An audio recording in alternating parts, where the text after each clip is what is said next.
প্রিয় সাংবাদিক ভাইয়েরা, আপনারা আমার সালাম, শুভেচ্ছা ও অভিনন্দন গ্রহণ করুন। আসলে মানুষের ভালোবাসা পাওয়াটাও একটা কাল। আমি বিগত আমার পৌরসভা নির্বাচনে আপনারা জানেন বাংলাদেশে একটা ইতিহাস সৃষ্টি করেছে। অবাধ, সুষ্ঠু, নিরপেক্ষ নির্বাচন, সকল দলের অংশগ্রহণের নির্বাচন, কারো একটা পোস্টার কেউ ছিঁড়েনি, কারো গায়ের সাথে গা লাগেনি। এ ধরনের একটা নির্বাচন উপহার দিয়ে বসুরহাট পৌরসভার মানুষ ইভিএম ভোট, বাংলাদেশের ইতিহাসে নজির নেই, ইভিএম এ ভোট হয়েছে 66% ভোট কাস্ট হয়েছে। এর মধ্যে কাস্টিং ভোটের 77% ভোট আমি পেয়েছি। বিএনপি এবং রেজিস্ট্রেশন না থাকলেও জামাত প্রার্থীও হয়েছে, তারা পেয়েছে 23%। এত বিপুল বিজয়ের পর আমার দলের নেতা ওবায়দুল কাদের সাহেব, উনি ভাই হিসেবে আমাকে অভিনন্দন জানিয়েছেন, জয়নাল আজারি সাহেব অভিনন্দন জানিয়েছেন, আর দুই একজন টুকিটাকি অভিনন্দন আমাকে জানানো হয় নাই। আসলে আজকে আমার বিরুদ্ধে নানা ষড়যন্ত্র চলছে। আমি আজকে আপনাদের এখানে সকালে এসে বসা শুরু করেছি। কালকে থেকে আমার উপর স্টিম রোলার চলছে। আমাকে প্রেসের সাথে কথা বলতে দেবে না। ইতিমধ্যে চ্যানেল আই থেকে একটা প্রোগ্রামে আমাকে মাঝপথে বের করে দেওয়া হয়েছে। ডিবিসি আমার একটা প্রোগ্রাম করে সেই প্রোগ্রাম বন্ধ করে দিয়েছে। এমনি ভাবে সারা দেশে আমি যাতে কথা বলতে না পারি, সেজন্য কোন এক নেতার নির্দেশে তথ্যমন্ত্রী আর আমাদের মাননীয় মন্ত্রী ওবায়দুল কাদের সাহেবের সাথে থাকেন পিআরও আবু নাসের এবং কি বাবু সহ, এরা আজকে আমাকে মিডিয়া থেকে দূরে সরিয়ে দিয়েছে। আবার কেউ কেউ বলছেন আমাকে যে আমি নিজেকে প্রকাশিত করার জন্য নাকি এসব করছি, বক্তৃতা দিচ্ছি। আমি দৃঢ়তার সাথে বলবো, আমি 47 বছর রাজনীতি করি। আমার রাজনৈতিক জীবনে আমি কখনো আওয়ামী লীগের কোন নেতার কাছে আসিনি। আমাকে সুযোগ সুবিধা দেন, আমাকে এমপি বানান, আমাকে কোন পদ পদবি দেন। এখন আমি স্পষ্ট ভাষায় বলতে চাই, মন্ত্রী এমপি হওয়ার যোগ্যতা আমার নেই। মন্ত্রী হওয়ার জন্য কখনো ওনাদের কাছে আসবো না। এমপি হওয়ার জন্য কখনো আমাদের নেতাদের কাছে আসবো না। ওনারা কেন আমাকে আজকে উপেক্ষা করছে, এটা আমার জানার বিষয় নয়। আমি বলছি, নোয়াখালী জেলা আওয়ামী লীগের প্রস্তাবিত কমিটিতে আমাকে সহসভাপতি করা হয়েছে, আমি সেখানেও প্রত্যাখ্যান করেছি এবং আমি থাকবো না। আমি আপনাদেরকে বলছি, আমি কোম্পানিগঞ্জ উপজেলা আওয়ামী লীগের একজন সাধারণ সদস্য হিসেবে আমি কাজ করব। আমি দেখাতে চাই সদস্য হিসেবে কাজ করা যায়। এবং আমি মনে প্রাণে বিশ্বাস করি যে কাজ করে সে নেতা। এই বিশ্বাস মুখে লালন করে 47 বছর রাজনীতি করেছি। এখনো সে রাজনীতির সাথে আছি। যত ষড়যন্ত্র চক্রান্ত যা কিছু করেন আমাকে আমার এই পদ থেকে সরাতে পারবেন। আমি আওয়ামী লীগের সাথে আছি। আমি বঙ্গবন্ধুর আদর্শের রাজনীতি করি। আমি জননেত্রী শেখ হাসিনার নেতৃত্বের প্রতি আমি শ্রদ্ধাশীল। আপনারা জানেন আমার বাড়িতে 4 বার আক্রমণ হয়েছে। অনেক আগে বিচার চেয়েছিলাম, আমি বিচার পাইনি। নোয়াখালীর অপরাধ নীতির হোতা এবং তথাকথিত এমপি একরামুল করিম চৌধুরী, তার শ্রী শিউলি একরাম, সদর উপজেলার চেয়ারম্যান জেহান, আমাদের কোম্পানিগঞ্জ উপজেলার সাবেক চেয়ারম্যান মিজানুর রহমান বাদল, ফেনীর অপরাধ নীতি হোতা একরামের হত্যাকারী, একরাম ভাইকে যারা নৃশংসভাবে হত্যা করেছে তার হত্যাকারী নিজাম আজারি, ফেনীর টোকাই যে তেল চুরি করেছে, যে সিএনজি তেল বিক্রি করত,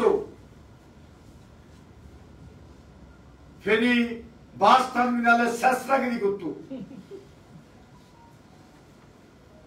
আপনার থেকে ভারত থেকে 4 মাইল আসতে সেখান থেকে পার্সেন্টেজ নেই, সেই ছেলে আজকে ভোট ডাকাতি করে মেয়র নির্বাচিত হয়েছে। সেই ছেলেটি তারপরে রাঘবিয়ার অপরাধ নীতি হোতা দিদা, এরা একত্রিত হয়ে একটা পান তৈরি করে আমি এবং আমার পরিবারকে ধ্বংস করার জন্য ষড়যন্ত্র করছি। আমি ওয়াইদুল কাদের সাহেবকে বলেছি, আমি নিজাম আজাদিকে বলেছি এগুলোর বিচার করা জন্য, কিন্তু বিচার তারা করেনি। বিচার আমি পাইনি। সর্বশেষ আমি সিদ্ধান্ত নিয়েছি, নেত্রীকে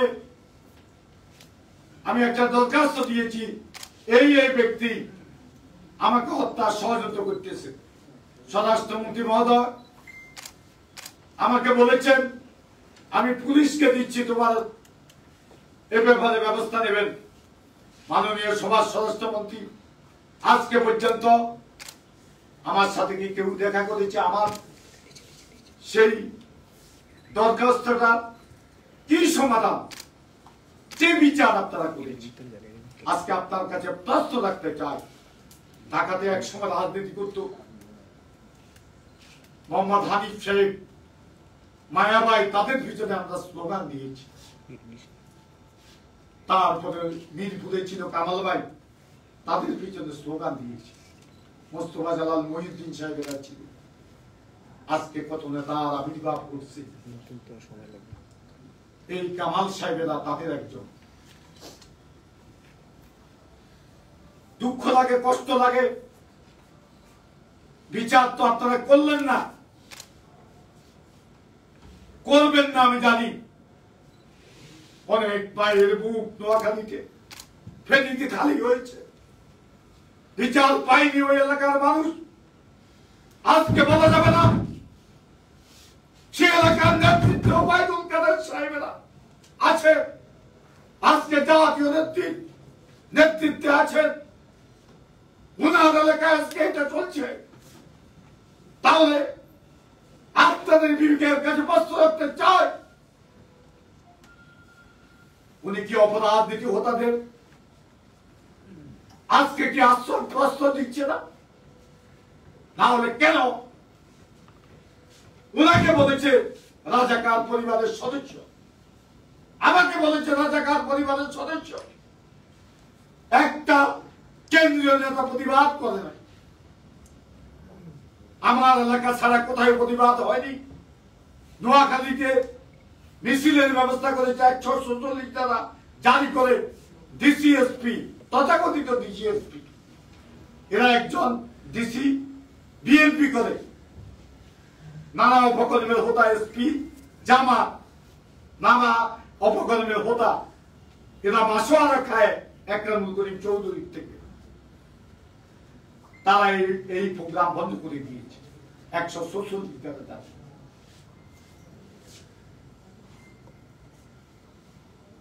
আজকে দেখেন নোয়াখালীতে আজকে টেন্ডারবাজি এখনো চলছে। নোয়াখালীর পানি উন্নয়ন বোর্ডের একটা টেন্ডার হয়েছে, সেই টেন্ডারটা উপমন্ত্রী এনামুল হক শামীমের নির্দেশে এবং নোয়াখালীর একরামুল করিম চৌধুরী এবং এই যে সেখানকার জেহান উপজেলা চেয়ারম্যান, সে নিয়ন্ত্রণ করে পানি উন্নয়ন। সেখানে 12টা ডিপার্টমেন্ট আছে, 12টা ডিপার্টমেন্টে 1-2 করে একরাম চৌধুরীর লোক নিয়ন্ত্রণ করে। তারা পার্সেন্টেজ 10% লোক। এখানে ওই যে ফেনীর লিপ্টন উনি কিনে নিয়েছে। আমি এই কাজে বাধা দিছি। আমি বলছি যে পুনঃ টেন্ডার হতে হবে, আমি এটা মানি না। আপনারা 2-3 জনের শিডিউল অন্যদেরকে ড্রপ করতে দেন না, 2-3 জনের শিডিউল ড্রপ করি, একটা লয়েস মানে ওনারা যাকে দিবে প্রত্যেকটা ডিপার্টমেন্ট এটা শুনছে। এই কাজটা তারা করছে, সেখানে এখনো করে যাচ্ছে, বন্ধ হয়। লিপ্টন আমারে বলে আপনার সাথে কথা আছে, মানে টাকা লেনদেন করতে চান। আমি কি টাকা রাজনীতি করি? আমাদের এনামুল হক শামীম লিপ্টনের সাথে কথা বলো। এনামুল হক শামীম সাহেব এদেশের মানুষ জানে আপনি কি করেন, কত হাজার কোটি টাকার মালিক হয়েছেন। এদেশের মানুষ জানে শেখ হাসিনা আমাকে হত্যা করবে প্রয়োজনে। আজকে শেখ হাসিনা সকল অঞ্চল এরা ধ্বংস করে দিচ্ছে। উনি আমাকে গ্রেপ্তার করুক, কিন্তু আমি সত্য কথাটা বলবো। এনামুল হক শামীম কেন আমাকে রিং দিয়ে বলবো এদের সাথে নেগোসিয়েশন করা? তাহলে এটা থেকে কি প্রতিমান হয়? আমি টাকা দিতে চাই, ঠিক না? সেখানে এক সিন ওইটার সাথে জড়িত ছিল নোয়াখালী। আমি নোয়াখালীর প্রত্যেকটা ডিপার্টমেন্টে এক সিনকে বলেছি আপনার 2টা কাজ করবেন। একটা হচ্ছে আজকে কাজের মান নাই, কাজ করা হয়, কাজের কোনো মান নাই। 6 মাস আগে কাজ হয়, 3 মাস পরে একই অবস্থায় ফিরে যায়। আপনারা কাজের মানটা নিয়ন্ত্রণ করেন আর টেন্ডারটা নিয়ম মাফিক করেন। সব ভ্যাকসিন তারা আমাদের বোঝানোর জন্য হোক যা হোক অত্যন্ত সম্মানের সহিত বলছে, বিষয়টা আমরা দেখতেছি। শুধু পানি উন্নয়ন বোর্ডের ভ্যাকসিন সে বেয়াদবি করছে আমার সাথে। ওই যেহেতু আমি ওই যে আমাদের যে রিকোয়েস্ট করছে এটা আমি শুনি নাই, এই জন্য আমার সাথে বেয়াদবি করছে। আমি সম্মানিত প্রতিমন্ত্রী, তার নাম কি জাহিদ ফারুক, তাকে বলেছি। উনি আমাকে বলছে পরের দিন তোমার সাথে কথা বলবো, আমি আপনার সাথে কথা বলবো, আমি বাইরে আসি। আজকে 4 দিন উনি আমার সাথে কথা বলেন নাই এবং সে ভ্যাকসিন এখনো বহাল তবিয়তে আছে। এই অপকর্ম করার পরেও তাহলে বলেন কি অবস্থা? তারপরে চাকরি বাণিজ্য নোয়াখালী একটু কি আপনাদের প্রশ্নের উত্তর আর কিন্তু আমি দেব, কিন্তু একটু সময় নিলে কি সমস্যা আছে নাকি আপনার? না, যদি সময় নিতে চান তাহলে আমি কথাগুলো বলতে চাই। আমি বলার জন্য এসেছি, হয়তো আমার জীবনে এটা শেষ বলা সুযোগ হবে না। যেভাবে ষড়যন্ত্র চলতেছে হয়তো যে কোনো সময় একটা দুর্ঘটনা ঘটতে পারে। এই জন্য নিজের আবেগটা আপনাদের সামনে কার কাছে বলি, কেউ তো নেই, দলের কোনো পর্যায়ে বলি কোনো লাভ হয়নি। এই জন্য আবেগটা আপনাদের কাছে প্রকাশ করতে চাই। এই যে আজকে চাকরি বাণিজ্য নোয়াখালীতে এখনো চলছে। একটা গরিব পুলিশ তাকে চাকরি দিয়ে 5 লক্ষ টাকা একরাম ছুটি দিই। একটা গরিব প্রাইমারি স্কুলের পিয়ন তাকে চাকরি দিয়ে 5 লক্ষ টাকা নেয়। প্রশাসনকে তারা নানাভাবে ব্যবহার করে এই কাজগুলা করছে। আজকে দেখেন নোয়াখালীতে সচিব দিছে 10 জন। আমি একটার ব্যাপারে বলছি, তখন ডিসি সাহেব বলল যে তাকে অবশ্যই লিখিত পরীক্ষা ওভারকাম করতে হবে। একথা বলার পরে আমি আর ওনার কিছু বলিনি, কিন্তু আজকে আমার কাছে ডকুমেন্টস আছে। ওই লোকটা আমার কাছে খুব কান্নাকাটি করছে যে আমাদের খুঁজতেছে, আপনার কাছে গেছি এই জন্য 20 লক্ষ টাকা তার নিকট চাইছে একদম সৌদির লোক। এখন যে নিয়োগগুলো দেওয়া হয়েছে আমাদের কাছে খবর আছে, কেউ তো এমনি স্বীকার করবে না, জিজ্ঞাসা করলে স্বীকার করবে না, সে চাকরি পেয়েছে স্বীকার করবে না। এখন তাদেরকে রিমান্ডে এই 20 জনকে জিজ্ঞাসাবাদ যদি করেন, যদি 20 লক্ষ টাকা করে না আনে, 65 লক্ষ টাকা করে না আনে, প্রয়োজনে আমার বিচার হবে। এদেরকে রিমান্ড দেয় বা কোন গোয়েন্দা সংস্থা দিয়া তদন্ত করেন। নোয়াখালীর ডিসি এই যে সচিব বেলায়েত, সেতু বিভাগের সচিব বেলায়েত, তারপরে একরামুল করিম চৌধুরী, তারপরে সোহেল, হেতারা ওই যে লুটপাট করি খাওয়ার বেলা 1-2 জনে মারামারি করছে, আগে সম্মেলনের সময় মারামারি করছে, এখন একসাথে গেছে। একসাথেই আপনার নোয়াখালীতে এই সচিব পদে নিয়োগে বাণিজ্য করছে। এটার সাথে এরা 3 জনের লোক দিছে, এই যে বেলায়েত, তারপরে সোহেল এবং একটা চুক্তির লোক দেওয়া হয়েছে। তাদেরকে দেওয়া হয়েছে এই 20 জনের ভিতরে, এই 10 জনের ভিতরে। এখনো চাকরি বাণিজ্য চলছে। তারপরে একরাম চৌধুরী অস্ত্রের 24টা মায়ের মুখ খালি হয়েছে। দেখেন এত বড় বাগাইয়া নেতা কয় আঙ্গুল এসে। আমি বলছি না কিছু কিছু নোয়াখালী ভাষা কম, বাগাইয়া নেতা। বাগাইয়া নেতা ওই যে ফেনী নোয়াখালী পৌরসভার মেয়র, এর নাম কি হারুন, মোবাইল করে কইলো সত্যি সাহেব, এখন সত্যি সাহেব আপনি যে অফিসে বই দিচ্ছেন, যেভাবে লোকজন এনে যাওয়া হয়েছে, অফিস তো ভাঙচুর করিব, আপনি তো নিজেও ক্ষতিগ্রস্ত হয়ে যাবে। 300-400 কর্মী অস্ত্র মস্ত্র যা ছিল এগুলা সব নিয়ে শহীদ বিরোধে ফালাইছে, বিএনপি জামাত আসি অফিস পুড়ি গেছে।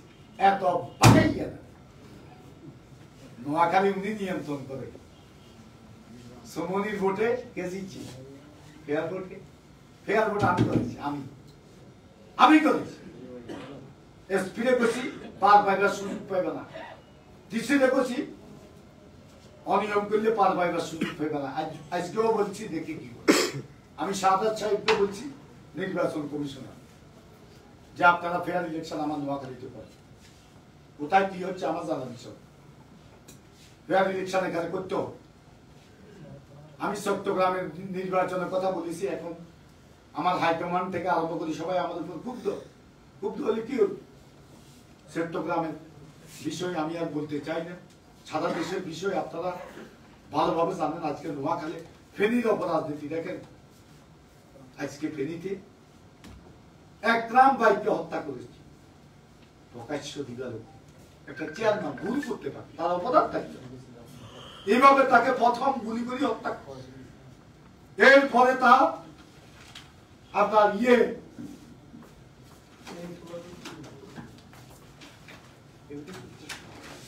দেখেন আপনারা, আপনাদের কাছে একরাম ভাইকে যে গুলি করে হত্যা করছে, এরপরে তার গাড়িতে ঢুকাই, এই কথা বলি, তার গাড়িতে ঢুকাই তার গায়ে শুদ্ধ পেট্রোল ডালি তাকে হত্যা করছে। এখন বিচার হয়েছে কাদের? জজ মিয়াদের বিচার হয়েছে। জজ মিয়াদের খবর নেন, এটা চলছে আজকে ফেনীতে। সে বলে আমি নিজেকে প্রকাশিত করিবার এগুলা করি এই নিজামাতে। তারপরে দাগুন মিয়াতে একটা ছেলে মারা গেছে, আপনারা নিশ্চয় ইতিমধ্যে জানেন, আপনাদের কাছে সব খবর আছে।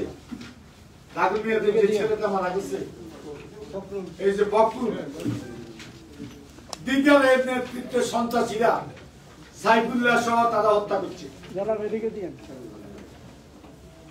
এখন যারা হত্যাকারী আসামি, এরা প্রকাশ্য দিবালোকে রাস্তায় ঘুরতেছে।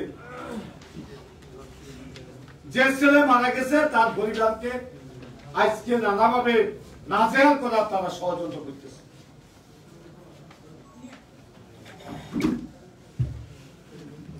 এই বিষয়গুলা আপনাদেরকে জানাতে হয়। তারপরে কবিরাটে নোয়াখালীর কবিরাটে আপনার হয়েছে, ভোট হয়েছে, উপজেলা ভোট। ভোট তো আসিল না, দুইয়া নিয়ে ভোট আসিল না, এখন করিম চৌধুরীর ভোট। আমরা দলের কারণে যাই, কিছুটা পরিবেশ আনছি, তারা সেখানে গোলাগুলি। আমি তখন সিঙ্গাপুর ছিলাম, বড় ভাই অসুস্থ, গোলাগুলি সেখানে। দেখেন এই কাগজ তো আছে, দেখো এই ছেলেগুলারে আহত করছে, সমস্ত আমাদের দলের, সমস্ত আমাদের দলের ছেলে। কোন বিচার করে নাই,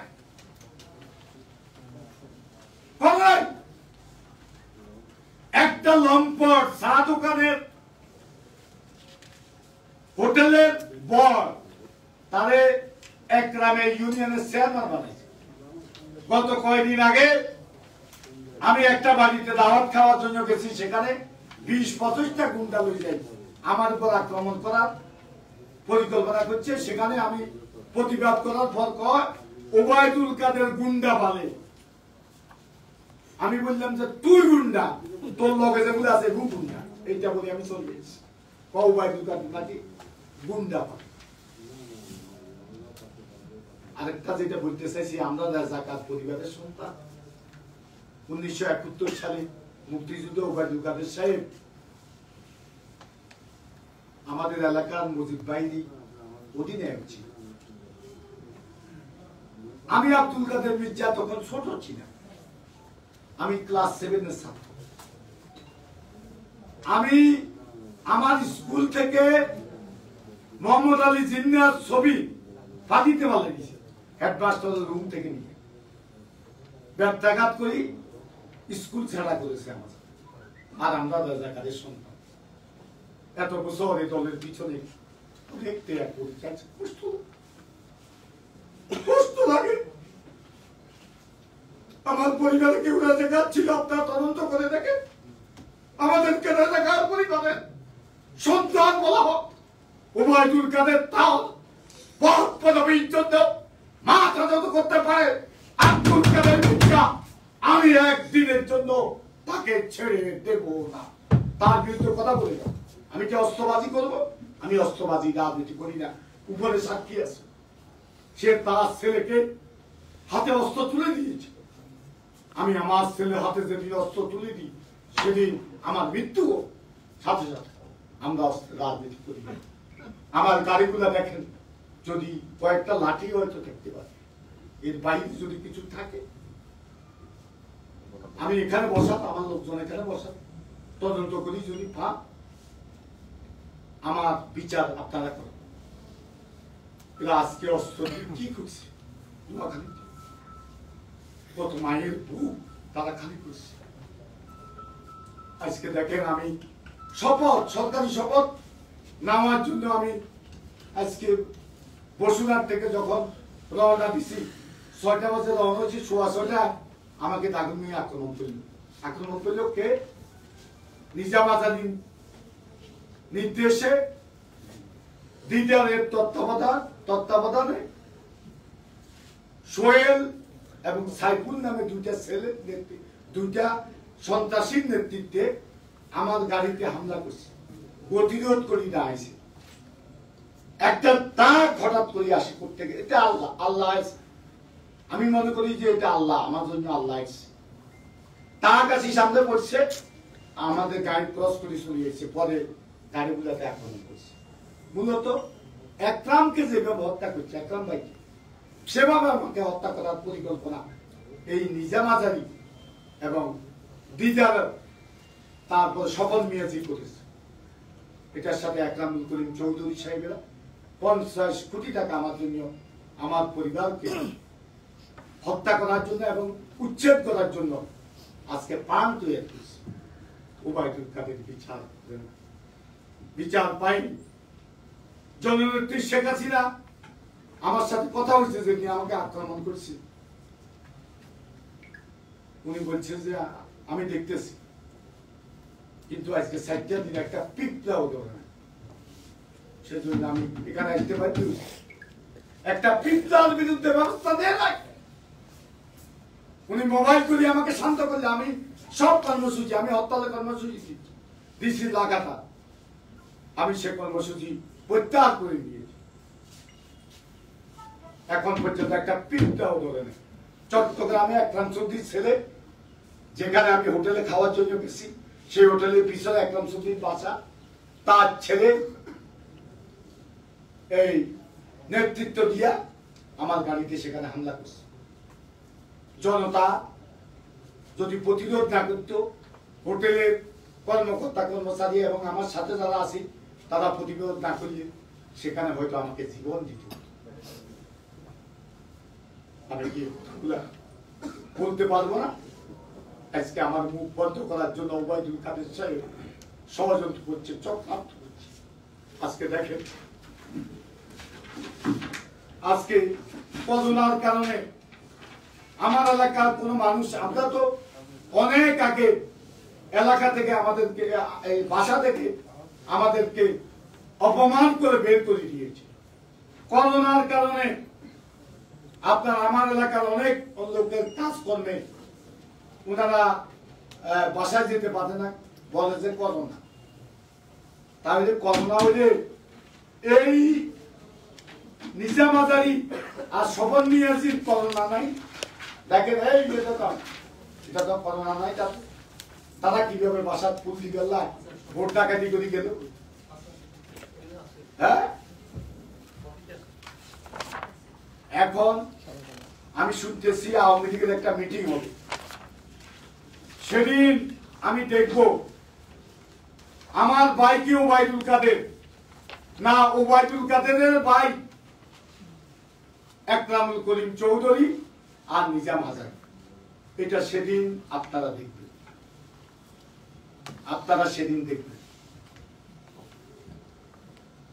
আর সেদিন আরেকটা বিষয় আপনারা দেখবেন সেটা হচ্ছে আমি আমার পরিবার রাজাকার না আমরা রাজাকার নয় এটা প্রমাণটা আপনারা সেদিন পাইবেন ঠিক না পাইলে আমারটা আমি সালাম ওবায়দুল কাদের তার ক্ষমতার জন্য নীতি নৈতিকতা বিসর্জন দিতে পারি আমি চ্যালেঞ্জ দিয়ে বলছি যদি প্রমাণ করতে পারে আমার পরিবার এলাকা তাহলে প্রয়োজনে নিচে গুলি করে নিজেকে শেষ করে দেবে তারপরে সেদিন দেখবো আওয়ামী লীগের মিটিং এ নোয়াখালী ফেনীর অপরাধ নীতি থাকবে না থাকবে এটা সেদিন আপনারা দেখবেন এটা হচ্ছে আপনাদের কাছে আমার অনুরোধ আমি আসলে কথা আজকে বলতে আসছি আমি কথাগুলা আপনাদের সম্মুখে অনেকগুলো উপস্থাপন করেছি হয়তো আপনারা মনে করবেন যে নিজের পরিবারের বিরুদ্ধে কথা বলছি অনেক কষ্ট থেকে অনেক দুঃখ বেদনা থেকে কথাগুলো বলছি আমি কোনোদিন ওনার কাছে আসি নাই 10টা টাকা সহযোগিতা নেওয়ার জন্য কোন কাজ নেওয়ার জন্য আজীবন 47 বছর ওনার সমস্ত নির্বাচনী কর্মকাণ্ড এখানে একজন আছে তপনদা এরা আছে সাংবাদিকেরা অনেকে আছে ওনার সমস্ত নির্বাচনী কর্মকাণ্ড আমি তদারক করেছি দেখেছি আজকে আমার উপর এত অত্যাচার নির্যাতন, সেটাকে তাদেরকে লালন করে কি জন্য করে, উপরে আল্লাহ আছে জান। তাদের কর্তৃক আমি আজকে এভাবে লাঞ্ছিত হচ্ছি। আমাকে বলে তুমি চুপ করো, তুমি ঠান্ডা থাকো।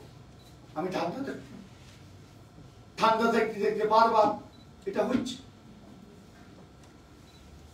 এদেশে দেখেন, যদি বঙ্গবন্ধু হত্যার বিচারটা ঠিক মতো হতো, তাহলে জিয়াউর রহমানকে চট্টগ্রাম সাতক্ষীর হাউসে জীবন দিতে হতো। এই বিষয়টা মাথায় আনো, এটা রাজনীতি নয়। হত্যায় হত্যা নাকি, উনি আজকে হত্যাকারীদেরকে আশ্রয় প্রশ্রয় দিচ্ছে। কি জন্য? উনি নাকি প্রেসিডেন্ট হইতে চান। এটা দিয়ে প্রেসিডেন্ট হবেন?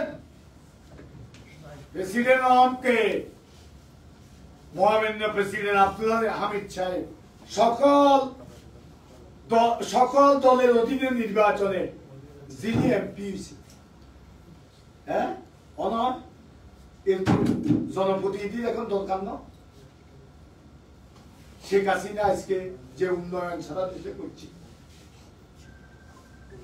আজকে শেখ হাসিনার মতো রাষ্ট্রনায়কের দরকার না। তারপরে জিল্লুর রহমান 111-এ বেইমানি করছে সব নেতারা। আমি ছিলাম 111-এ, ওবায়দুল কাদের সাহেবের সুবাদে সব নেতারা বেইমানি করছে। এই যে সুজিত রায় নন্দী, আক্তারুল আলম চট্টগ্রামে ঢাকা নেতা, সাংগঠনিক সম্পাদক ছিল, এদেরকে আমি দেখছি। আরগুলা অনেকের আমি হয়তো চিনি।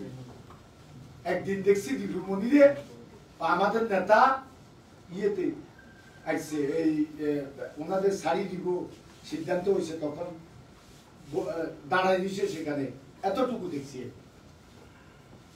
একটা মন্ত্রী, কষ্ট লাগে, দুঃখ লাগে। আজকে জিল্লুর রহমানের মতো নেতার দরকার। সেদিন শত প্রতিকূল পরিবেশে দায়িত্ব পালন করছে, ঠিক না? রফিকুল হকের মতো আইনজীবীর দরকার, দেশপ্রেমিক আইনজীবী, যে খালেদা জিয়ার মামলা করছে, শেখ হাসিনার মামলা করছে।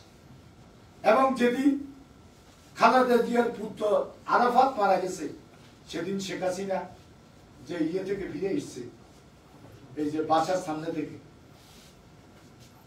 বাসার গেট থেকে ফিরে আসছে, একমাত্র ব্যক্তি এই রফিকুল হক সাহেব বলছে যে খালেদা জিয়া ভুল করেছে, তার সিদ্ধান্ত সঠিক হয়। এরকম দেশপ্রেমিক লোক থাকে 111-এর পর 2 নেত্রী কেস করছে, মামলা করছে, কোনো কিছুর বিনিময় করছে। সারা খাতুন ছিল, সুষমা মামলা করছে। কে আসিল? রাস্তায় ত্যাগী নেতারা, আজকে ত্যাগী নেতারা সব গড়ে ঢুকে গেছে, সব অপশক্তিরা আজকে সব জায়গাতে দায়িত্ব হাইব্রিডরা। এই একরামুল করিম চৌধুরী 111-এর পরে মহিয়ামতের ভাই এখন তার ভাইস চেয়ারম্যান বানাইছে, নোয়াখালী জেলা আওয়ামী লীগের প্রস্তাবিত কমিটিতে ভাইস চেয়ারম্যান বানাইছে। তখন তাদের মাধ্যমে মহিয়ামদের সাথে সম্পর্ক স্থাপন করে কিং পার্টিতে যাওয়ার পরিকল্পনা করছে। সে এখন নোয়াখালীর এমপি, সে এখন নোয়াখালী জেলা আওয়ামী লীগ। এই কথাগুলো আমরা যখন বলি, তখন আমাদেরকে বলে নিজেদেরকে প্রকাশিত করার জন্য। আমি যতগুলা কথা বলেছি, যদি একটা মিথ্যা কথা যদি প্রমাণ করতে পারেন, যে শাস্তি দেন আপনারা মিডিয়ার লোকেরা, আমি সেই শাস্তি মাথা দেব। আমি কোন অন্যায়ের কাছে মাথা মতো করব। দেখেন, এই যে আমার বাড়ির পাশে একটা ঘটনা বলি, একটা ওয়াজ মাহফিল আমি সেখানে পারমিশন তো আমি দিয়েছি আমার বাড়ির পাশে, এরা সবসময় করে। তো আমি বললাম যে ঠিক আছে, রাত্রে তোমাদেরকে একটু দেখি যাবো। তোমরা তাদেরকে সত্য দিছি, কোন রাজনৈতিক আলোচনা করতে পারবে না। তাদেরকে সত্য দিছি, কোন ধর্মের বিরুদ্ধে তোমরা নিষেধাজ্ঞা করতে পারবে না। এগুলা সত্য দিয়া তারপরে শান্তি শৃঙ্খলা যাতে বিঘ্নিত না হয় সেটা রক্ষা করি। কিন্তু শুনেন, এই এটা করুন, আবার দাও, আবার আবার খতম হয়ে যাবে। শুনেন, আপনারা শুনেন, বা বক্তৃতাটা শুনেন। এই যে সাম্প্রদায়িক বক্তব্য, সরকারের বিরুদ্ধে বক্তব্য শুনেন।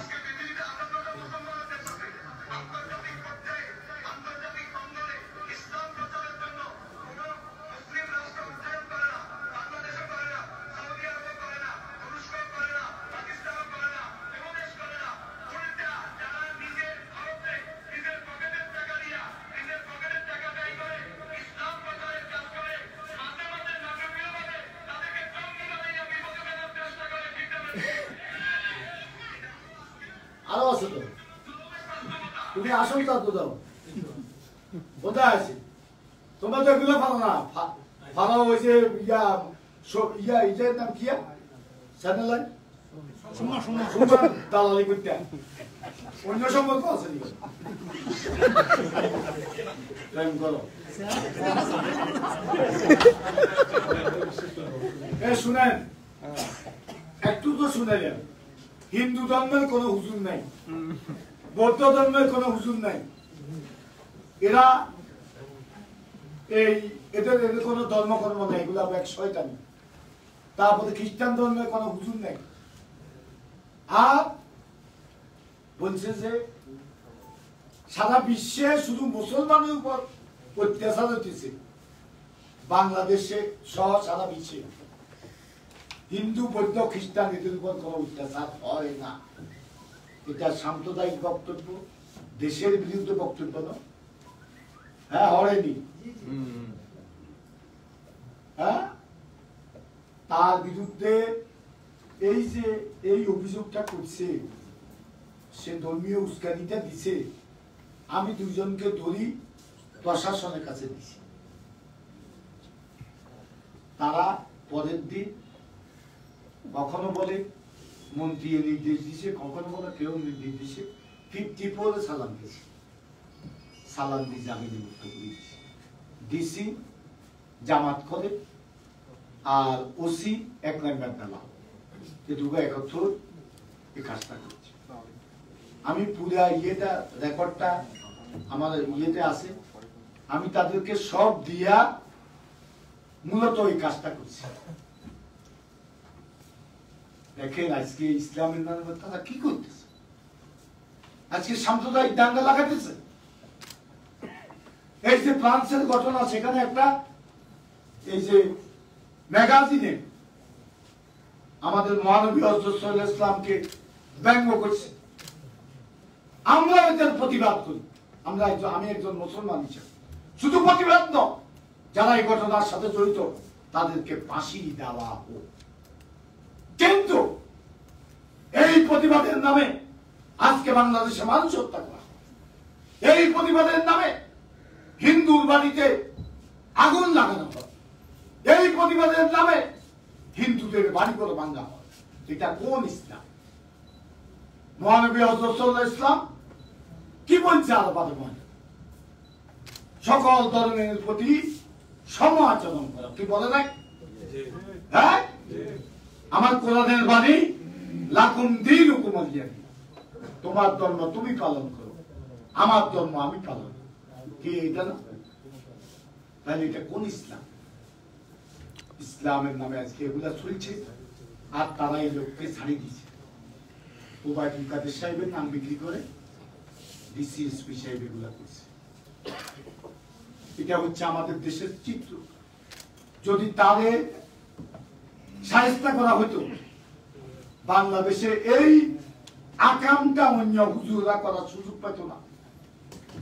আজকে ইয়ের নামে কি চলে দেখেন আপনারা, এই যে কিছু কিছু হুজুর, মিজানুর রহমান আজারি, আমির হামজা, তারেক মনোয়ার, রফিকুল্লাহ আফসারি, এরা যে ভাষণ দেয় বিভিন্ন জায়গায়, সেখানে আপনার ইসলামে জায়েজ আছে নি আপনার ইয়ে করা, এটাতে কি কন্ট্যাক্ট করা জায়েজ আছে নি? যে তারা যে ওয়াজ করে এই ওয়াজে কন্ট্রাক্টের কোনো জায়েজ আছে না। তারা 5 লাখ 7 লাখ 10 লাখ টাকা করে লই সেখানে আওয়ামী লীগের বিরুদ্ধে, শেখ হাসিনার বিরুদ্ধে, বঙ্গবন্ধুর বিরুদ্ধে, স্বাধীনতার বিরুদ্ধে, মুক্তিযুদ্ধের চেতনার বিরুদ্ধে, অসাম্প্রদায়িক রাজনীতির বিরুদ্ধে কথা বলে না। কোথায় আমাদের সরকার আছে যুদ্ধের পক্ষে? বঙ্গবন্ধু মুদাল ভেঙে ফেলবে। আমি আমেরিকা থেকে চিকিৎসা নিয়ে এসে আমি প্রতিবাদ করেছি। একটা প্রাণী আমি প্রতিবাদ সমাবেশ দেখেছি আমার এলাকায়। আমি রাস্তায় মিছিল করে বলেছি আমার এলাকা যদি বঙ্গবন্ধু মুদাল ভাঙ্গা কোন মিছিল কেউ করে আমি সামনে দাঁড়াবো, প্রতিবাদ করবো। এ সাহস তোমাদেরকে কে দিয়েছে? কে দিয়েছে? যে নেতা দীর্ঘ 30 বছর বাঙালি জাতির জন্য সংগ্রাম করেছে, 14টি বছর কারাগার থেকে কারাগারে দিন কেটেছে, 3বার ফাঁসির কাছে দিয়ে বাঙালি জাতির জয় গান গেয়েছে। সে নেতার মুদাল আজকে মুদাল কি নাই? আজকে ভেঙে ফেলা হচ্ছে। আজকে বুড়ি গঙ্গা নিচ্ছে, ফেলে দাও। আজকে জিয়াউর রহমানের ভাস্কর্য নাই বাংলাদেশে, এটা কি মূর্তি নাকি? এরশাদের ভাস্কর্য চিটাগাঙে নাই? এই কথা বলেন না কেন? নাই? এগুলা কেন বানিয়ে কেন বঙ্গবন্ধু মুদাল বানিয়ে? তখন কেউ কিছু বলে না, শুধু চট্টগ্রামের মহিউদ্দিন চৌধুরীর ছেলে নভেল বলেছে খাট ধরতে দেব। আর একটা প্রাণী আমি জাতীয়ভাবে তাদেরকে বলেছিলাম আপনারা কর্মসূচি দেন। এরপরে কুষ্টিয়া আমাদের এক নেতা, হ্যাঁ আমরা বলে আইডিগিরি কথা কই, হাতে কয় অনেকেই করতেন না। হাতে নেতার হিয়ানে বঙ্গবন্ধুর মুদালটা বানিয়ে এসেছে। হ্যাঁ, এরপরে প্রতিবাদ। তো আমরা আগে করলে তো এই ঘটনাটা আর ঘটতো না, ঘটতো না। আগে যদি করতেন এই প্রতিবাদ, আর এই পরের প্রতিবাদে দেখলেন যে স্কুলের মাস্টার জমাত করে রেজাকার শালা, তারপরে সরকারি কর্মকর্তা জমাত করে রেজাকার, এরা মিছিল, এরা মানববন্ধন। তো এই লোকগুলোর আগ নামানো হবে, তাহলে এই ঘটনা ঘটলো। ওনাদেরকে পরামর্শ নেতাদেরকে কে দেয়? আমাদের নীতি নির্ধারক আছে দলে। আপনি তো অনেকক্ষণ বললেন, প্রায় 1 ঘন্টা হয়ে গেল। হ্যাঁ, এখন আপনি একটু বলেন, সংবাদ সম্মেলন আপনি করলেন, আপনি অনেকক্ষণ কথা বললেন, আপনার কি দাবি সেটা একটু আমাদের মিডিয়ার জন্য ছোট্ট করে বলেন। আমার দাবি হচ্ছে, সেটা বলেন সুন্দর করে গুছিয়ে ছোট। আমার দাবি হচ্ছে আমার পরিবারের উপর আমার উপর যে হামলা করেছে এবং আমার পরিবারকে রাজাকার পরিবার বলেছে, এই আকরাম করিম চৌধুরী এবং নিজামুদ্দিন হাজারী, তাদেরকে দৃষ্টান্তমূলক শাস্তি দেওয়া হোক। আমি শপথ করার জন্য যাওয়ার সময় যারা আমার উপর আক্রান্ত, আমার গায়ে বহরে আক্রমণ করেছে, তাদের দৃষ্টান্তমূলক শাস্তি দেওয়া হোক এবং নোয়াখালী ফেরি থেকে অপরাধ যদি বন্ধ করা হোক। মানুষের ভোটাধিকার প্রতিষ্ঠা করার জন্য যা যা করণীয় দরকার সেগুলো অবশ্যই করতে হবে। এইভাবে বাংলাদেশে বঙ্গবন্ধুর বাংলাদেশে এই অরাজকতার নির্বাচন, ভোটবিহীন নির্বাচন আমরা দেখতে চাই না। তারপরে বাংলাদেশ থেকে দুর্নীতি বন্ধ করতে হবে, এটা হচ্ছে আমার দাবি। আপনি বলছেন যে ওবায়দুল কাদের সাহেব আপনার মুখ বন্ধ করার জন্য বিভিন্ন ধরনের ষড়যন্ত্র করছে, এই ষড়যন্ত্রগুলো ঠিক ব্যাখ্যা করবেন কি? এই যে ওই যে ভোটকা লিটনে কে পারিস রাসেল ভোটকা রাসেল তার বাপের এই ইয়ে ছিল, এটাকে কি কোর্টের বিচারপতি ছিল, তার চাকরি চলে গেছে। হাতে দান্দা করি খায় ঢাকা, তাদের দিয়ে আমাকে ধমক দিছে। সরকারি বিভিন্ন গোয়েন্দা সংস্থা থেকে আমাকে ধমক দেওয়া হয়েছে, বিভিন্ন ভাবে আমাকে ধমক দেওয়া হয়েছে যাতে আমি আজকে সাংবাদিক সম্মেলন না করি, সেজন্য ধমক দেওয়া হয়েছে। আর কি আপনি যে কাদের সাহেবের সাথে দেখা করার পরে আপনার কর্মসূচি হস্তান্তর করছিলেন 1 মাসের জন্য কর্মসূচিগুলো কি আপনি আবার দিবেন নাকি না আপনার এই পর্যন্ত আপনি কি পরিবেশ দেখতেছেন? আমি আওয়ামী লীগের মিটিং পর্যন্ত দেখব, আওয়ামী লীগের একটা মিটিং হবে, সেই মিটিং পর্যন্ত দেখব। যদি এটা সমাধান না হয় পরবর্তী পর্যায়ে আপনারা দেখবেন। আমি কখনো এটা থেকে সরুন না, এবং আমি কোনো পদ পদবি এই খোদাকে হাজির নাজির জেনে আমি নেব না, প্রত্যাখ্যান করবো কিনা বল, আমি এগুলোর সাথে নাই। আপনার উপরে হামলা কি রাজনৈতিক কারণে প্রতিহিংসা? প্রতিহিংসা। আজকে আমার জনপ্রিয়তা বৃদ্ধি পাওয়ার কারণে এই প্রতিহিংসা চলছে। আমি তো আগেই বলেছি যে মানুষের ভালোবাসা পাওয়াটাও আমার জন্য একটা অপরাধ। ভাই, এই যে আপনি তো এমন কোন লোক নাই, মানে আপনার পার্টির যে তাদের বিরুদ্ধে বলেননি, শুধুমাত্র শেখ হাসিনা ছাড়া, তো আপনি এই পার্টি করছেন কেন? তাহলে পার্টি ছাড়ছেন না কেন? কি বাবা, আমি 47 বছরের রাজনীতি করি, আমার রক্তে এই রাজনীতি প্রবাহিত হইতেছে। আমি শ্রম গাম সব দিলাম, জেল জুলুম অত্যাচার নির্যাতন সবকিছু ভোগ করলাম। মওদুদ আহমদ আমার বিরুদ্ধে 18টা মামলা দিচ্ছে, 5টা মারার মামলা। যদি আমার একটা মামলার সাথে আমার সম্পৃক্ততা থাকে, আমি আল্লাহ আমার এখন মৃত্যু করো, সে মামলা আমাকে পেশ করতে হয়েছে। আমি আমার এই দল ছাড়ি কেন যাবো? আমি বঙ্গবন্ধুর দল করি। তাহলে একসাথে কিভাবে পলিটিক্স করবেন আপনি? আমি একসাথে না, আমি আমাকে বহিষ্কার করলে আমি একটা বঙ্গবন্ধু মুদাল করছি, সেখানে লাগাই কদিন পর পর আমি বাংলাদেশের চিত্রগুলা তুলি ধরি। এই যে বঙ্গবন্ধু মুদালে মাইক লাগাই, বাংলাদেশের চিত্র তুলি ধরি, অসুবিধা কি? মালে উকিল সাহেব ওনারা যখন বহিষ্কার না কি করছে যে আমি সরকারি অফিসের কর্মকর্তা নয়, আমাকে আপনারা পদচ্যুত করলে আমি বাসায় বসে থাকি। আমি বঙ্গবন্ধুর কথা বলি, এদেশের মানুষের কথা বলি, আমি স্পষ্ট ভাষায় বলছি। আমি বঙ্গবন্ধুর কথা বলি, আমি শেখ হাসিনার উন্নয়নের কথা বলি, আমি দেশের কথা বলি, দেশের মানুষের কথা বলি। তবে আপনি বলেছেন পানি সম্পদ উপমন্ত্রী এনামুল হক শামীমকে নিয়ে বিরুদ্ধে বিভিন্ন অভিযোগ করেছেন আপনি, কি কি প্রমাণ আছে আপনার হাতে? না না, ওনার বিরুদ্ধে এনামুল হক শামীম উনি আমাদের রিং দিয়েছে, রিং দিয়ে বলছে যে এদের সাথে নেগোসিয়েশন করো। কি প্রমাণ আছে? আমার সাথে কথা হচ্ছে যে এটাই প্রমাণ। আমি কি এটা কি ডকুমেন্টস আছে নাকি? মুখে কেউ যদি আমি কি এটা ওই যে অন্যদের মতো ওই নোংরা রাজনীতি করি না, এটা ট্যাপ করি দেখতে ছোট্ট একটা হয়েছে নোয়াখালী খালের জন্য যে 1500 কোটি টাকা বাজেট ছিল, নোয়াখালী খালটা কি হয়েছে? কোনটা? নোয়াখালী খালের যে আপনারা যাই খবর লাগবে না, যদি নোয়াখালী খাল এই যে কোটি কোটি টাকার টেন্ডার হয়েছে, 2,500 কোটি খাল, কোটি কোটি টাকার টেন্ডার হয়েছে, যদি যারা কাজ পাইছে তাদেরকে রিমান্ডে আনেন, কত কোটি টাকা তাদের থেকে নিচে, একটা কাজের মান নাই। দেখেন শেখ হাসিনা 70 লক্ষ ঘর দিচ্ছে গরিবের মধ্যে, এটা বিশ্বে একটা অনন্য দৃষ্টান্ত। আজকে কোথায় কোথায় হয়েছে? ঘর ফাটি গেছে যে 12টা ঘর, কোথায় এটা বলেন না? নেত্রকোনা, হ্যাঁ, নেত্রকোনা শেখ হাসিনা বাহারা দিব? এই চোরের দল, এদেরকে সামাল দিতে হবে। সরকারি কিছু কর্মকর্তা মনে করে তারা শেখ হাসিনাকে ক্ষমতা আনছে, যা ইচ্ছা তা করতেছে, লুটপাট করে খাচ্ছে দেশকে। এটা শেখ হাসিনাকে অবশ্যই বন্ধ করতে হবে। এটা শেখ হাসিনা ছাড়া কেউ পারবে না।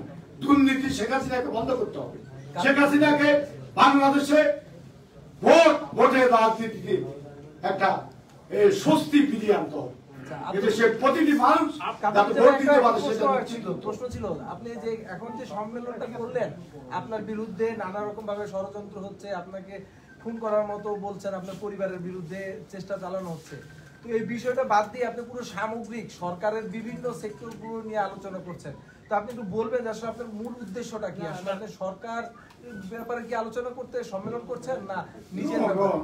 আমি আমার বিচার চাইতে গিয়ে আমি দেশের কিছু চিত্র আপনাদের কাছে তুলে তুলি।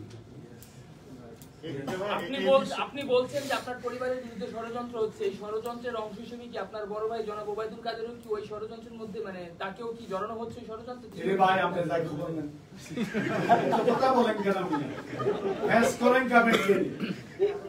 আপনারা যে খবর নেন উনি বিচার করে নাই, এটা হলো আমার কথা। তাহলে আপনি এত কথা বলেন কেন? আপনি পরবর্তীতে কোনো সুনির্দিষ্ট কর্মসূচি নিচ্ছেন কিনা এই বিষয়ে? কর্মসূচি আমি বললাম না, কানে কি ইয়ে দিয়ে রেখেছেন মাননীয় সাংবাদিক কিছু কিছু আইয়ে সময় ইসলাম আমার দায়িত্ব নিয়ে শুনে আপনারা সাংবাদিকেরা একটু বলে কথা বলেন, আমি বলুন সবার সাথে কথা বলুন। আপনারা সাংবাদিকেরা সময় ইসলাম দায়িত্ব নিচ্ছে এই প্রোগ্রাম সে অর্গানাইজ করবে, তারপর আমারও বলছি আজকে কি চ্যানেল আছে এখানে আসেনি? সময় ইসলামকে মানে কেন দিচ্ছেন তাহলে এটা? হ্যাঁ মানে সময় ইসলামকে আপনি একজন নেতা, আপনি একজন মেয়র, আপনি সময় ইসলামকে মানে দায়িত্ব কেন দিচ্ছেন? না না আমি দিই না, এ দিছি এটা তো আপনার লোকের সমস্যা। এ দিছি। আপনি এখানে সাংবাদিক না না সময় ইসলাম আমাদের এলাকায় গেছে, উনি আমার ফাঁদই সালাম করছে, সে ঠিক আছে, সেটা তো বলছেন যে আপনার মতো একজন নেতার দরকার আছে। আজকে কথাটা শুনেন, কত টাকা এই যে সময় ইসলাম, হ্যাঁ কত টাকা খরচ হলো একটু বলবেন? কোনটা? কত এর টাকা জন্য কি কোনো কন্ট্রাক্ট হয়েছে কিনা? না না আমি কোনো আমি কোনটা কি দেখুন সাংবাদিক আমি দেখছি, দেখেন সাংবাদিক এই শুনেন কথা শেষ করেন, শেষ করেন। আমাদের সাথে শুনতে দেন। হ্যাঁ করবি আপনি আমি কোন কথা কোন খালি ফেসাল দোসা আপনি করে এটা বলেন দেশের লাখ কিছু করতে হন না, দেশের লাখ কিছু করতে হন না, সত্য কথা সম্মেলন করতে আসছেন, আপনি সাংবাদিকদের বসাই দিচ্ছেন কেন? অবসর দিন আপনি আমি বলছি আমার কথা শেষ করতে দেন।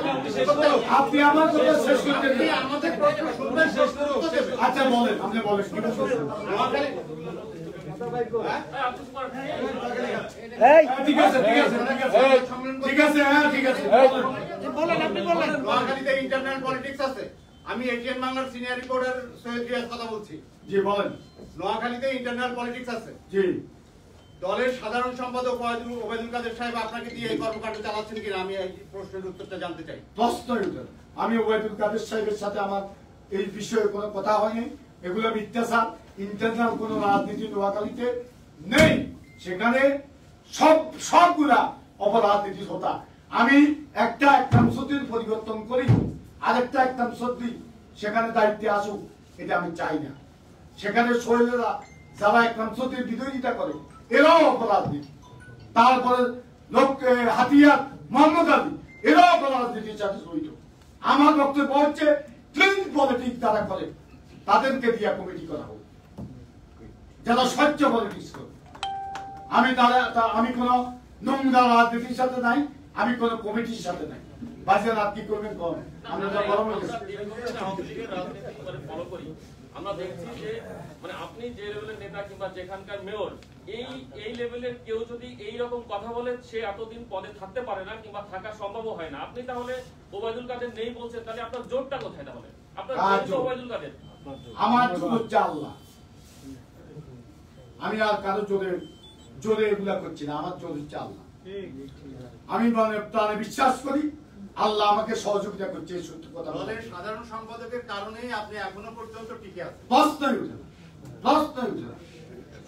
তাহলে চোখ রাখাবেন না, চোখ রাখাবেন না। আপনি যাদের বিরুদ্ধে এই অভিযোগ আনছেন তারাও তো আওয়ামী লীগের রাজনীতির সাথে কিসের আওয়ামী লীগের রাজনীতি? এদের চরিত্রের ইতিহাস তুলি তুই না। নোয়াখালীতে কারা রাজনীতি করতো খবর নেন? এ করতে গেছে এই যে তোমার মানিক হাওয়া বাবাদের লোক তো, তারপরে 111 এই যে এই জাবেদেরা শেখ হাসিনা ওবায়দুল কাদের সাহেবকে জেলে দেয় নাই, সে মোহাম্মদের ভাই, সে আজকে সিনিয়র সহসভাপতি। আমি নেত্রীকে বলছি যে হ্যাঁ কিভাবে সিনিয়র সহসভাপতি, এটা ঠিক বলছো, তাকে এত আমি নমিনেশন দিছি। আমি বলি সে সিনিয়র সহসভাপতি কেন হবে? হাতে সদস্য দিয়ে দড়ি শুরু করো, রাজনীতি করো, কাউকে বাদ দেওয়ার কথা আমি বলতেছি না। আমি একটা করিম চৌধুরীকে বাদ দেওয়ার কথা বলতেছি না।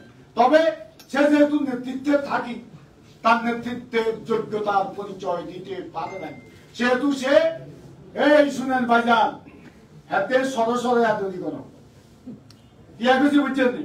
আপনাকে সংবাদ দলে কিনে দিয়ে আপনাকে ইংরে আসি যে আপনারা প্রেসিডেন্ট বানাচ্ছেন আর মেরে হেতেনরা এখানে রাজনীতিক স্ট্যান্ডবাজি করে আওয়ামী লীগের পক্ষে, আর সেক্রেটারি বানাইছেন যে মেয়ারে হেমিয়া করে বিএনপি, রাজনীতিক স্ট্যান্ডবাজি করে।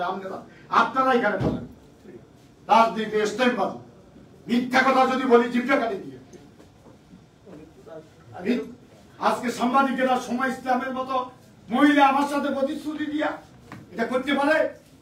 সাংবাদিকদের মধ্যে ভালো চরিত্রের, আমি ঢাকা থেকে আমার ভোটের সময় গেছে, আমি এক কাপ চা খাওয়াতে পারি রে অনেক সাংবাদিক, নিশ্চয় এরকম সাংবাদিক এখানেও আছে, কিন্তু রাত্রে 10টা পর্যন্ত আমার লোকের বিরক্ত করছে টাকার জন্য, ওই সাংবাদিক দেখছি। গণভবন আমাদের নেতারা সব বাইরে, এক সাংবাদিক আঙ্গস আওয়ামী লীগের সভাপতি সাহেবের তুন টাকা চাইছে, হেমিয়ে দিছে 20 টাকা, এতে কেন 20 টাকা লইল? ও দেখেন, আপনাকে সাংবাদিকদের ইজ্জত নষ্ট করতেছে এরা, এদেরকে ফিয়ন হিসেবে রাখেন। 20 টাকা কিভাবে দেবে? এতে কি সাংবাদিক? আপনারা এদেরকে সরান। সকল ক্ষেত্রে যে অনিয়ম চলতেছে, এটা আপনাকে ইয়ানে অনিয়ম চলে, ইয়ানেও রাজনীতিক স্ট্যান্ডবাজি চলে। শেষ করার ধন্যবাদ দিয়ে দেন। হ্যাঁ বলেন, আপনি কথা বলিয়ে দিন, বসেন, আপনি নোয়াখালী লোক, বলেন ভাই। শেষ করার আগে সর্বশেষ কিছু বলবেন আপনি? আমি আমার কাছে আমার বক্তব্য হচ্ছে একটা, সেটা হচ্ছে আমার আওয়াজ হইল একটা, সেটা হইল আল্লাহকে স্মরণ করো, যার যার অবস্থানে আপনি কমিটেড হন এবং অসত্যের কাছে প্রবণত নহে শীল, ভয়ে কাঁপে কাপুরুষ, লড়ে যাবে।